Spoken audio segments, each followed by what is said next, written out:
ನಮಸ್ಕಾರ ನಮಸ್ಕಾರ ನಮಸ್ಕಾರ. ಕರ್ನಾಟಕದಲ್ಲಿ ಬದಲಾವಣೆ ರಾಜಕೀಯ ಬೇಕಾಗಿದೆಯಾ? ಖಂಡಿತವಾಗಿ ಜನನು ಕೂಡ ಬೇಕು ಅಂತ ಇದ್ದಾರೆ.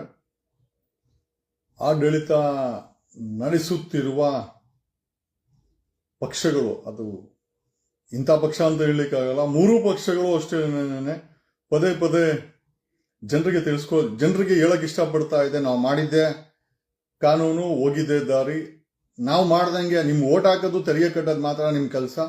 ಬಟ್ ನಮ್ಗೆ ಇಷ್ಟ ಬಂದಂಗೆ ಏನ್ ಬೇಕಾದ್ರೆ ಮಾಡ್ತೀವಿ. ಅದರಲ್ಲಿ ಯಾವುದೇ ರೀತಿಯ ನೈತಿಕತೆ ಇಲ್ಲ ಅಂದ್ರೂ ಕೂಡ ಅದನ್ನೇ ಮಾಡ್ಕೊಂಡು ಹೋಗ್ತೀವಿ. ನೀವು ಅದನ್ನ ಅನುಭವಿಸ್ಕೊಂಡು ಹೋಗ್ಬೇಕು ಅಂತ. ನೆನೆ ಕರ್ನಾಟಕದಲ್ಲಿ ಬದಲಾವಣೆ ಬೇಕು ಬೇಕು ಅಂತ ನಾವೆಲ್ಲ ಸಾಮಾಜಿಕ ಜಾಲತಾಣಗಳಲ್ಲಿ ಮಾತಾಡ್ತಾ ಇದೀವಿ. ಬಟ್ ಫೀಲ್ಡ್ಗಿಳಿದು ಒಂದು ದೊಡ್ಡ ಸ್ಟಾರ್ಮ್ ಅನ್ನ ಕ್ರಿಯೇಟ್, ಅಂದ್ರೆ ಒಂದು ದೊಡ್ಡ ಬಿರುಗಾಳಿಯನ್ನ, ರಾಜಕೀಯ ಬಿರುಗಾಳಿಯನ್ನ ಸೃಷ್ಟಿ ಮಾಡದೆ ಕರ್ನಾಟಕದ ಜನರು ಬದುಕೋಕೆ ಸಾಧ್ಯನೇ ಇಲ್ಲ ಅಂತ ಪದೇ ಪದೇ ಆಡಳಿತಾರೂಢ ಸರ್ಕಾರಗಳಾಗಿರ್ಬೋದು, ವಿರೋಧ ಪಕ್ಷಗಳಾಗಿರ್ಬೋದು. ನೆನ್ನೆ ನಾವೆಲ್ಲ ನೋಡಿದೀವಿ. ಎಸ್ ಯಾರೋ ಹಾಕಿದ್ದಾರೆ, ದಿನೇಶ್ ಆಚಾರ್ಯ, ನಿಮ್ ಪ್ರಾಬ್ಲಮ್ ಏನು, ನನ್ನ ಪ್ರಾಬ್ಲಮ್ ನೀನೇ. ಯಾಕೆ ಅಂತಂದ್ರೆ ಏನ್ ಪ್ರಾಬ್ಲಮ್ ಅಂತ ಕೇಳ್ತಾ ಇದೆಯಾ? ಕರ್ನಾಟಕ ತುಂಬಾ ಇಲ್ಲಿ ಯಾರೋ ಆಗ್ತಾ ಇದ್ದಾನೆ ದಿನೇಶ್ ಆಚಾರ್ಯ ಅಂತ. ಏನ್ ಪ್ರಾಬ್ಲಮ್? ಏನೂ ಇಲ್ಲ ಗುರು, ಏನ್ ಪ್ರಾಬ್ಲಮ್ ಇಲ್ಲ, ಫುಲ್ ಎಲ್ಲರೂ ಸುಖವಾಗಿದ್ದೇವೆ, ನೀನು ಸುಖವಾಗಿರ್ಬೋದು, ಪರವಾಗಿಲ್ಲ. ಈ ತರ ಮಾನಸಿಕ ಅಸ್ವಸ್ಥರಿದ್ದಾರೆ. ಏನ್ ಪ್ರಾಬ್ಲಮ್ ಅಂತೆ? ಯಾಕಂದ್ರೆ ದೇಶ ತುಂಬಾ ಪ್ರಾಬ್ಲಮ್ ಇದೆ. ದೇಶ ಸಾಲಕ್ಕೆ ಸೇರಿಸಿದ್ದಾರೆ, ದೇಶದಲ್ಲಿ ಶಾಂತಿ ಇಲ್ಲ. ಕರ್ನಾಟಕದಲ್ಲೂ ಅಷ್ಟೇನೆ. ಈ ನೆನ್ನೆ ನಾವು ಡಿಜಿಪಿ ರಾಮಚಂದ್ರ ರಾವನ ವಿಚಾರ ನಾವೆಲ್ಲ ನೋಡಿದ್ದೇವೆ. ಕಣ್ಣಾರೆ ಈ ಕಣ್ಣುಗಳಲ್ಲಿ ತುಂಬಿಕೊಂಡಿದ್ದೇವೆ.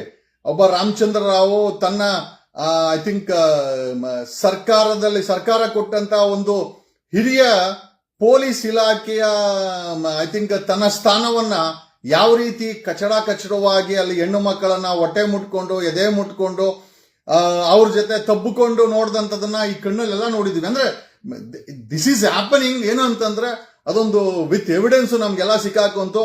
ಆ ಡಿಜಿಪಿ ರಾಮಚಂದ್ರನನ್ನ ತಕ್ಷಣಕ್ಕೆ ಜನ ಬೇಜಾರು ಮಾಡ್ಕೊಡ್ತಾರೆ ಅಂತ ಇದೇ ಕಾಂಗ್ರೆಸ್ ಆಡಳಿತ ಸರ್ಕಾರ ಸಸ್ಪೆಂಡ್ ಮಾಡಿ ನೆನ್ನೆ ಆತನಿಗೆ ಮತ್ತೆ ಆ ಸಸ್ಪೆಂಡ್ ಅನ್ನ ವಾಪಸ್ ತೆಗೆದು ನೆನೆ ಮತ್ತೆ ಕೆಲ್ಸಕ್ಕೆ ತಗೊಂಡಿದೆ. ನೋಡ್ರಿ, ನೀವುಗಳು ಓಟ್ ಕೊಟ್ಟಂತ ಸರ್ಕಾರಗಳು ಕನಿಷ್ಠ ಯಾರಾದ್ರೂ ಇದು CM ಸಿದ್ದರಾಮಯ್ಯನವರು ಹೇಳ್ತಾರೆ, ನಾನು ಕಪ್ಪು ಚುಕ್ಕೆ ಇಲ್ಲದಂತ.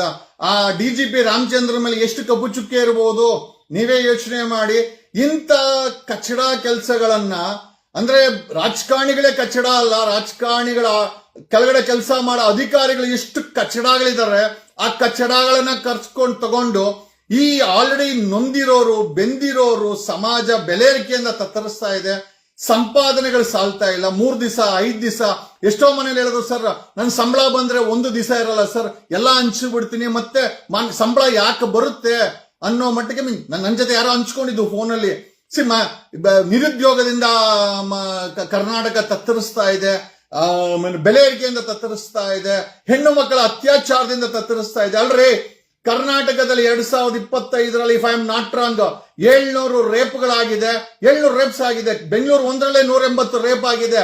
ಅಲ್ರಿ, ಕರ್ನಾಟಕ ಪೊಲೀಸ್ ಇಲಾಖೆನ ಡಿಜಿಪಿ ರಾಮಚಂದ್ರ ಅಂತವ್ರ ಕೈಗೆ ಸಸ್ಪೆಂಡ್ ಮಾಡಿ ಮತ್ತೆ ಕೆಲ್ಸಕ್ಕೆ ತಗೊಳ್ತಾರೆ ಇವರು ಅಂತಂದ್ರೆ ಎಂತ ಮಾನಸಿಕತೆ ಇದೆ ಇಲ್ಲಿ? ಜಾತಿ ಧರ್ಮಗಳ ಹೆಸರಲ್ಲಿ, ಕಲ್ಲರ್ ಹೆಸರಲ್ಲಿ, ಅಹಿಂದ ಅನ್ನೋ ಹೆಸರಲ್ಲಿ, ಹಿಂದುತ್ವ ಅನ್ನೋ ಹೆಸರಲ್ಲಿ, ಮುಸಲ್ಮಾನರನ್ನ ಹೆಸರಲ್ಲಿ, ಅಥವಾ ನಾನಾ ರೀತಿಯ ಹೆಸರುಗಳಲ್ಲಿ ಗೌಡ ಅಂತ, ಲಿಂಗಾಯತ ಅನ್ಕೊಂಡು, ಕುರುಬಾ ಅನ್ಕೊಂಡು ನಿಮ್ಮನ್ನ ಓಟುಗಳನ್ನ ತಗೊಂಡು ಯಾರಿಗೂ ಕೂಡ ನೈತಿಕ ಮೌಲ್ಯ ಇಲ್ಲ. ನೆನ್ನೆ ಡಿಜಿಪಿ ರಾಮಚಂದ್ರನ ಕೆಲ್ಸಕ್ಕೆ ತಗೊಂಡಿದ್ದಾರೆ. ನನ್ಗೆ ಯಾರೋ ಹೇಳಿದ್ರು, ಸರ್ ಸಾಮಾಜಿಕ ಜಾಲತಾಣ ಬಿಟ್ಟು ಜಗದೀಶ್ ಅವರೇ ಹೊರಗಡೆ ಬನ್ನಿ. Yes, definitely. ನಾನು ಹೇಳಿದ್ದೆ, ಒಂದು ಪೊಲಿಟಿಕಲ್ ಆಲ್ಟರ್ನೇಟಿವ್ ಬೇಕಾಗಿದೆ ಕರ್ನಾಟಕದಲ್ಲಿ, ಒಂದು ಪೊಲಿಟಿಕಲ್ ಆಲ್ಟರ್ನೇಟಿವ್ ಬೇಕಾಗಿದೆ ಕರ್ನಾಟಕಕ್ಕೆ. ಒಬ್ಬ ಕಳಂಕ ಅಧಿಕಾರಿಯನ್ನ ಡಿಜಿಪಿ ಆಗಿ ಮತ್ತೆ ಕೆಲ್ಸಕ್ಕೆ ತಗೊಳ್ತಾರೆ ಅಂತಂದ್ರೆ, ಅಂದ್ರೆ ಆಮಿಷಗಳು, ವರ್ಕ್ಗಳು, ಅಂದ್ರೆ ನೈತಿಕ ಮೌಲ್ಯಗಳು ಏನೂ ಇಲ್ವಾ? ಏನೂ ಇಲ್ಲ, ಖಂಡಿತವಾಗಿಲ್ಲ. ಬರೀ ಕಾಂಗ್ರೆಸ್ ಒಂದೇ ಅಂತಲ್ಲ, ಕಾಂಗ್ರೆಸ್ ಅಲ್ಲಿ ನೋಡಿ, ಈ ಡಿಜಿಪಿ ರಾಮಚಂದ್ರ ಒಬ್ಬ ಅಧಿಕಾರಿ ಆದ್ರೆ ಮೇಟಿ ಅವರ ಎಷ್ಟು ಹೆಸರು ಫೇಮಸ್ ಆಗಿತ್ತು. ಮೇಟಿ ಅವರು ಏನಕ್ಕೆ ಫೇಮಸ್ ಆಗಿದ್ರು? ಅವ್ರ ಮಗನಿಗೆ ಟಿಕೆಟ್ ಕೊಟ್ಟಂತ ಕಾಂಗ್ರೆಸ್. ಹಂಗಂತ ಬರೀ ಕಾಂಗ್ರೆಸ್ ಒಂದೇ ಅಂತಲ್ಲ, ಬಿಜೆಪಿಗೆ ಬಂದ್ರೆ 50 ವರ್ಷದ ಏನೋ ಸಂಭ್ರಮಾಚರಣೆಗೆ ಯಡಿಯೂರಪ್ಪನ ತಯಾರಿ ಮಾಡ್ತಾ ಇದ್ದಾರೆ. ಯಡಿಯೂರಪ್ಪನವ್ರ ಮೇಲೆ ಯಾವ ಕೇಸ್ ಇದೆ? ಪೋಸ್ಕೋ ಕೇಸ್ ಇರುವಂತ ಆರೋಪಿ ಅವರು ಆ ವ್ಯಕ್ತಿಯನ್ನ ಇಟ್ಕೊಂಡು ಪ್ರೊಜೆಕ್ಟ್ ಮಾಡ್ಕೊಂತ ಇದಾರೆ. ಎಂತ ದರಿದ್ರ ಪರಿಸ್ಥಿತಿ ಬಂದಿದೆ.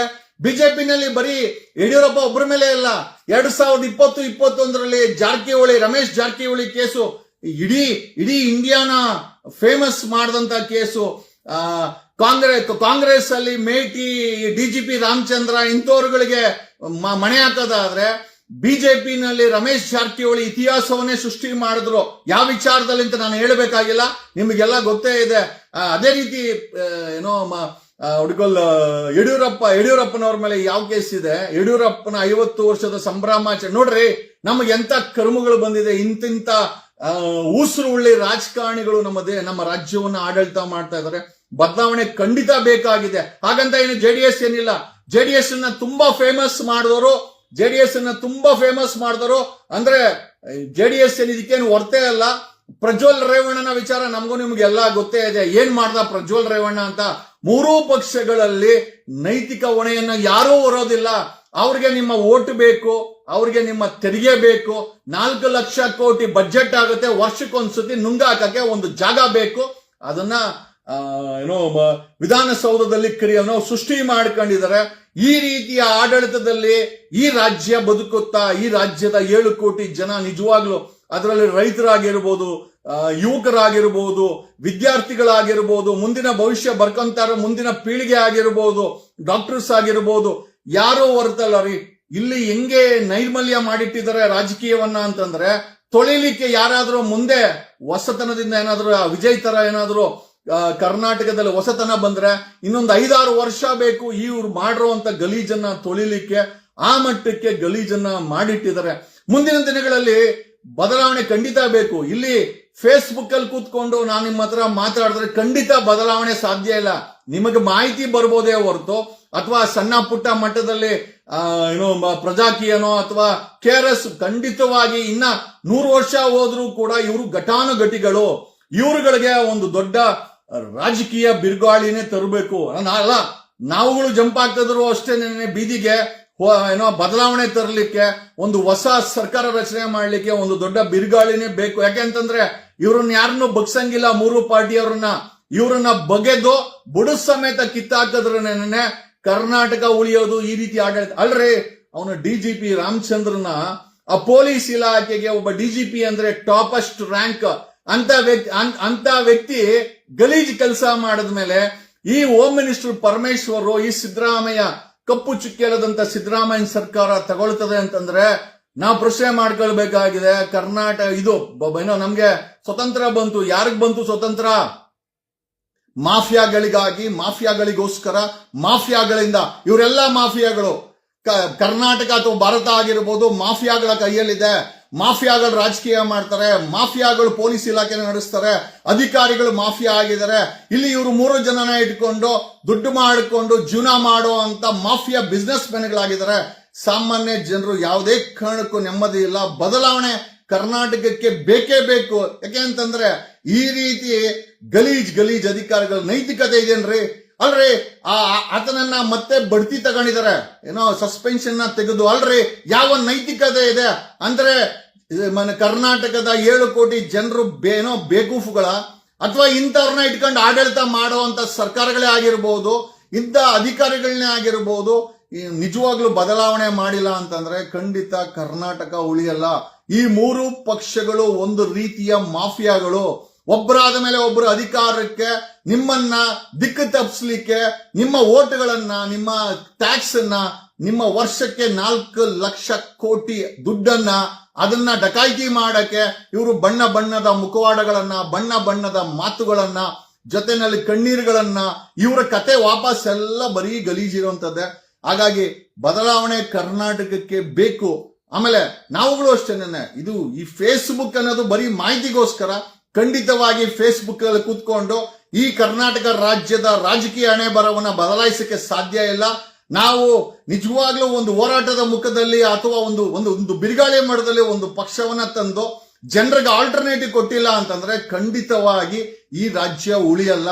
ಬರೀ ಫೇಸ್ಬುಕ್, ಬರೀ ಎಲ್ಲೋ ಒಂದು ಯಾವುದೋ ಒಂದು ಬೀದಿನಲ್ಲಿ ಹೋಗಿ ಪೊಲೀಸ್ ಕಾನ್ಸ್ಟೇಬಲ್ ನ ಹಿಡ್ಕೊಂಡು ವಿಡಿಯೋ ಮಾಡೋದ್ರಿಂದ ಅಥವಾ AC ರೂಮಲ್ಲಿ ಕೂತ್ಕೊಂಡು ನಾವು ಪ್ರಚಾರ ಮಾಡೋದ್ರಿಂದ ಖಂಡಿತವಾಗಿ ಬದಲಾವಣೆ ಸಾಧ್ಯ ಇಲ್ಲ. ಕರ್ನಾಟಕದ ಒಂದು ದೊಡ್ಡ ರಾಜಕೀಯ ಪರ್ವ ಬೇಕಾಗಿದೆ, ಬದಲಾವಣೆ ಪರ್ವ ಬೇಕಾಗಿದೆ. ಈ ಮೂರು ಜನರ ಬಾಯಿ ಮುಚ್ಚಿಸ್ಬೇಕು. ಈ ಮೂರು ಪಕ್ಷಗಳ ನಾಯಕರನ್ನ ಮನೆ ಕಳಿಸ್ಬೇಕು. ಇಲ್ಲ ಅಂದ್ರೆ ಕರ್ನಾಟಕ ಖಂಡಿತ ಉಳಿಯಲ್ಲ.